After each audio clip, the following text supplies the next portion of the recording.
Hi guys! Welcome back to my channel. Andito kami ngayon sa Paway, Ilocos Sand Dunes at kami ay sa sand dunes at sandboarding. We availed their package worth 1,500. Then, dalawang sasakyan yon kasi kami ay 7 at maximum of 6 packs lang per ride. Bali, worth 3,000 yun. Hello guys! We are here.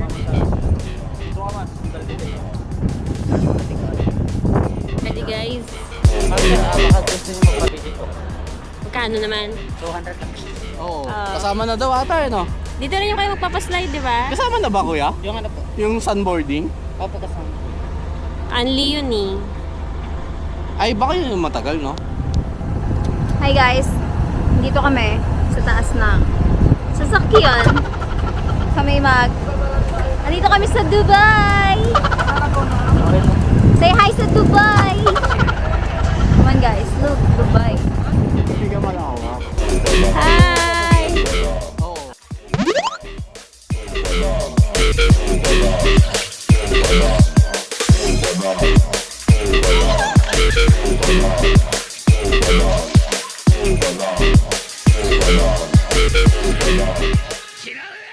Grabe yung 4x4 ride. Akala mo simple lang pero parang roller coaster sa buhangin. Every akyat, every bagsak, napapasigaw talaga kami. Ay, kami lang pala ni Edna.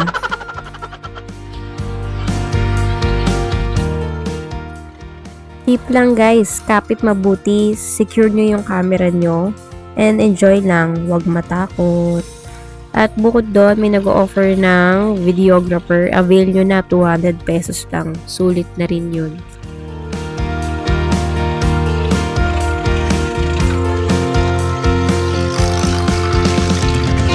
Ayun sila. Okay, real talk ulit. Yung buhangin nasa lahat na. Nasa sapatos, nasa bulsa, nasa buhok. Feeling ko pati kaluluwa ko may buhangin na. Haha. Feeling ko talaga nasa ibang bansa tayo. Parang nasa desert sa movies. Kulang na lang camel, tsaka dramatic background music. Pero may camel sila dito, hindi nga lang buhay. Pero mas solid kasi Pilipinas to. Proud moment talaga. Mapitawan mo yan. Okay na kami kuya. Okay na po. Apa. Ayan na.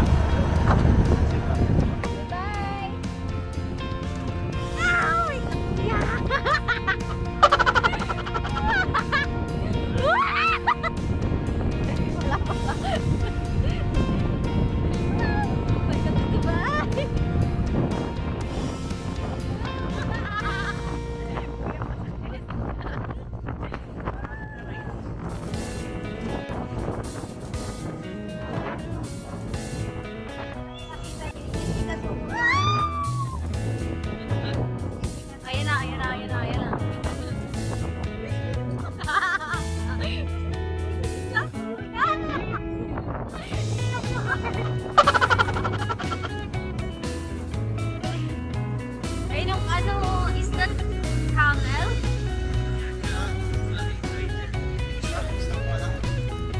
Ay ano, is that ba? Akala ko ano. O, ayan na yung camel. Para ka na rin nasa Dubai. Kung pagod ka ngayon, stressed, or feeling lost, maybe this is your sign na magpahinga muna. Hindi kailangan malayo agad. Minsan isang biyahe lang, isang adventure lang, sapat na. 1.5 po. Opo. Isang car.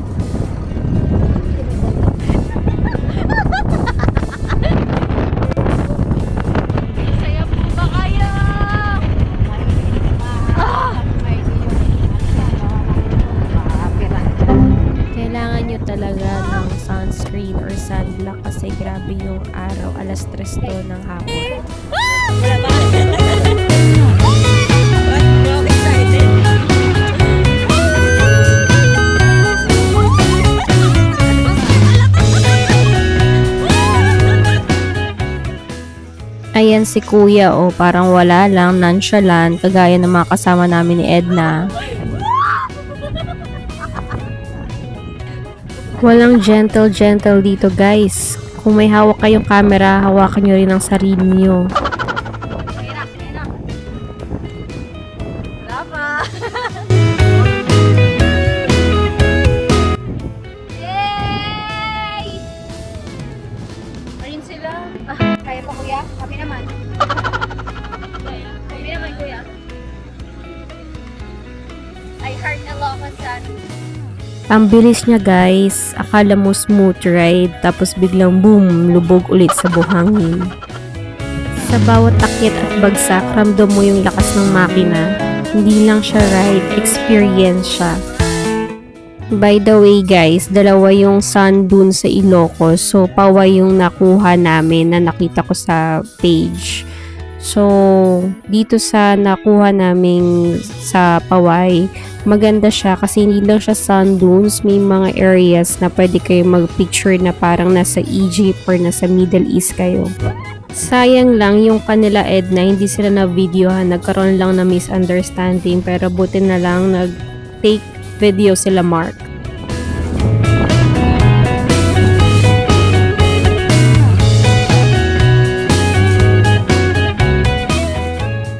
Isa ito sa mga pwedeng picture spots dun sa sand dunes.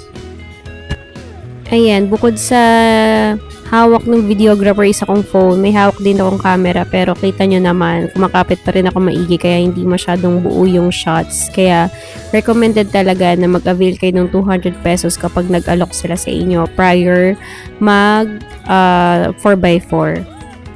At meron ding free service ng only photo shots with the driver. Real talk, guys, may konting kaba talaga, lalo na pag may fear of heights ka, pero nandun din yung may tiwala ka sa driver. Saludo talaga kami sa driver dito, alam nila bawat galaw ng buhangin.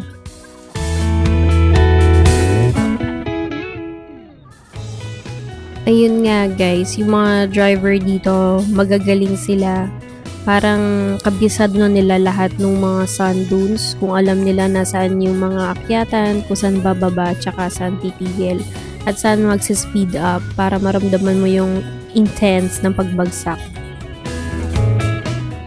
Parang yung driver at videographer lang yung kalmado. Kami kasi parang hindi masyadong kinakabahan. Ito yung part na akala mo diretso, tapos biglang pinatay ang makina at umatras. Galing. Ang galing nila magpahulog ng puso namin.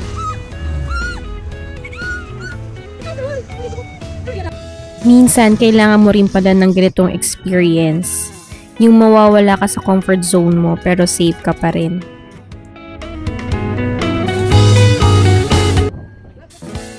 So, eto na guys, sunboarding na.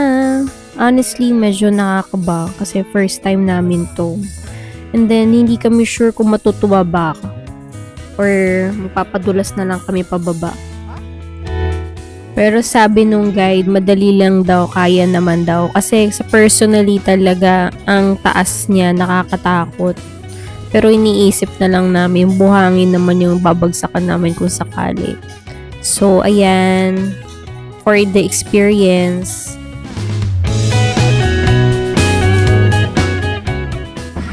Grabe, ang saya pala niya. Akala ko matatakot ako pero habang tumatagal ay addicting niya.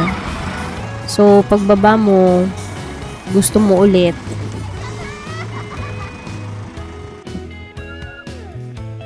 Yun lang, in reality, mapapagod ka kasi wala namang elevator paakyat. So, aakyat ka ulit ng dune. So, leg day malala yan.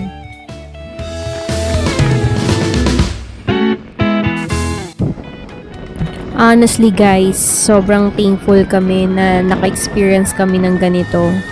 Minsan, kailangan mo lang talagang lumabas, magpahinga, at i-remind yung sarili mo na life is meant to be lived.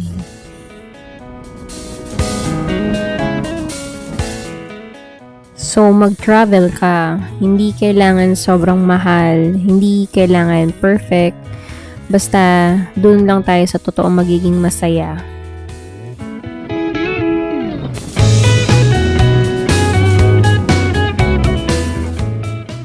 Walang exempted dito. Even our parents na senior na yan ha, kinaya nila. Ikaw pa kaya? I-try nyo na rin to guys kasi iba talaga pag sa video dahil sa personal sobrang matarik talaga yung nakikita nyo sa camera. Mukhang hindi siya matarik pero sa totoo lang ang tarik niya.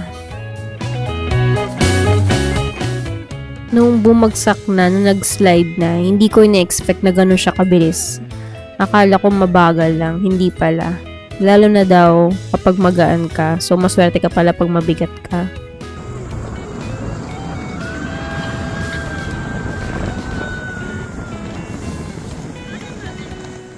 Mabigat ka, ma'am.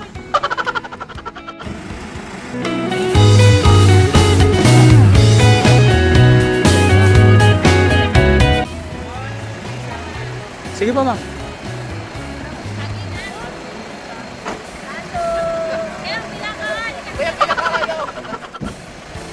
One, two, three.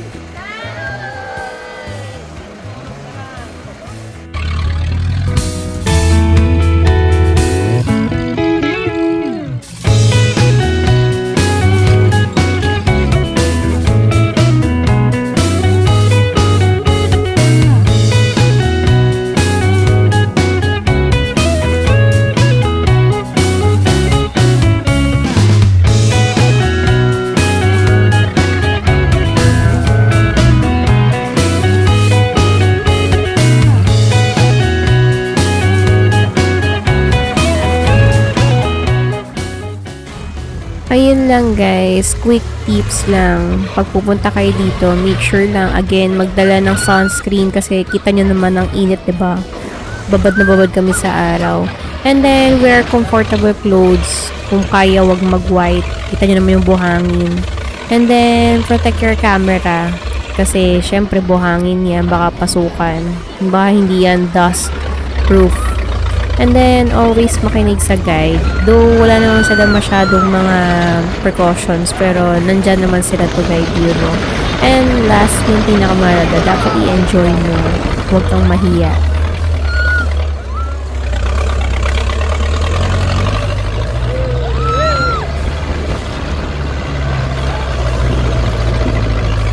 Ayun lang, kung first time mo, normal lang na makaramdam ka ng takot. Pero once you try, gusto mo na rin ulitin. So, worth naman ang mahabang biyahe para ma-experience ito, guys.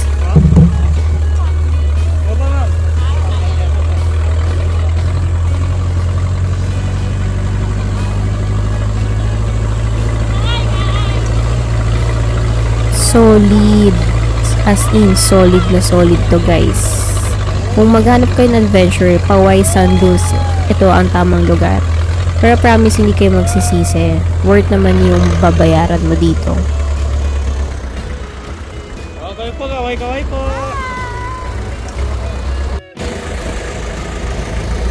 Okay.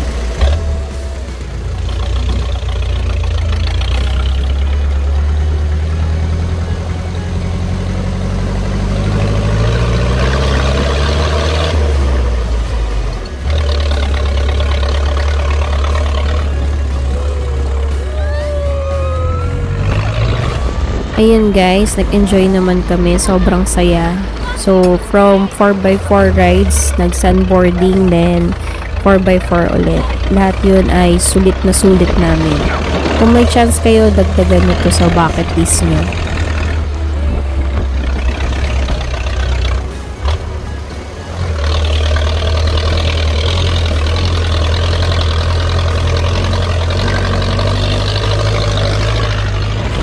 Hanggang 6 PM lang tong Sand Dunes. Usually, best time pumunta is 4 to 5. Sadyang yung itinerary namin wala na kami mapuntahan kaya kahit 3 o'clock push na rin namin pumunta dito kahit maaraw. Ang maganda lang siguro is medyo wala kang kasabayan. Magkaroon lang kami ng kasabay nung patapos na. Doon na dumami yung tao. Sa lahat ng nanood hanggang dulo, salamat. Thank you sa oras nyo. Kung pagod kayo ngayon, sana napasama namin kayo kahit konti sa adventure na to.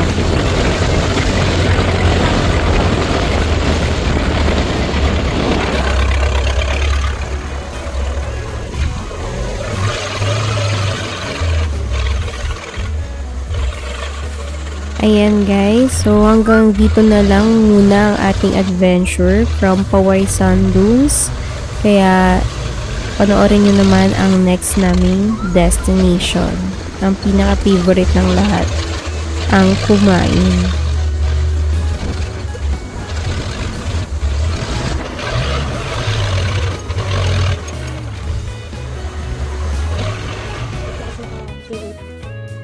Nakikita nyo ba to?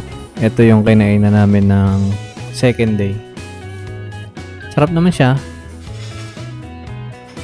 Konti lang ang servings. Pero okay naman. Love per show siya. Amos, itong kainan na to, kaya talagang pinuntahan namin itong lugar na to. Best sa mga Ilocano foods. So, ito yung puki-puki na talong yan. Calamares, syempre hindi yan mawawala. At ito yung pansit na may bagoong, masarap din siya. And then, sinigang, kailangan din ng sabaw. At ang bagnet hindi mawawala. At syempre, ang bagnet sisig. Ayan na po ang mga order, pati pala yung pusit ng huli. So, kainan na, shout time.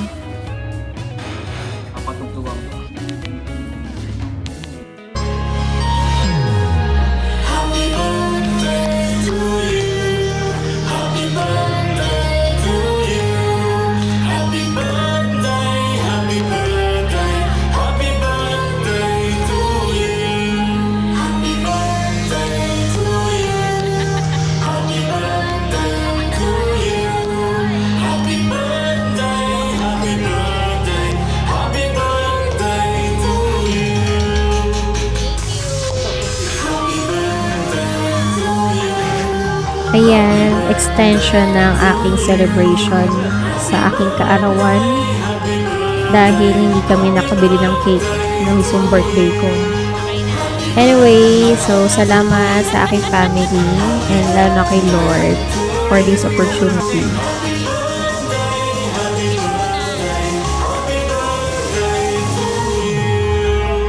By the way guys, yung total ng bill namin, umabot kami ng 3,700.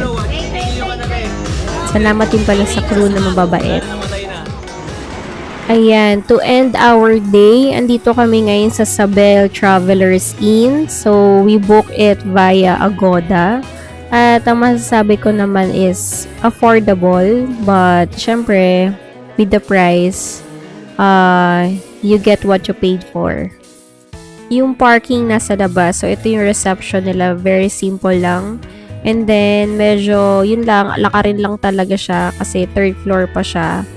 And then, ito na yung room namin sa third floor kasi yun yung family area nila. And worth 2,000 plus lang to. So, okay na rin natulugan. Hindi ka manghinayang kung hindi mo masulit yung check-in, check-out time nila. So, ito pagpasok, medyo may amoy lang na luma.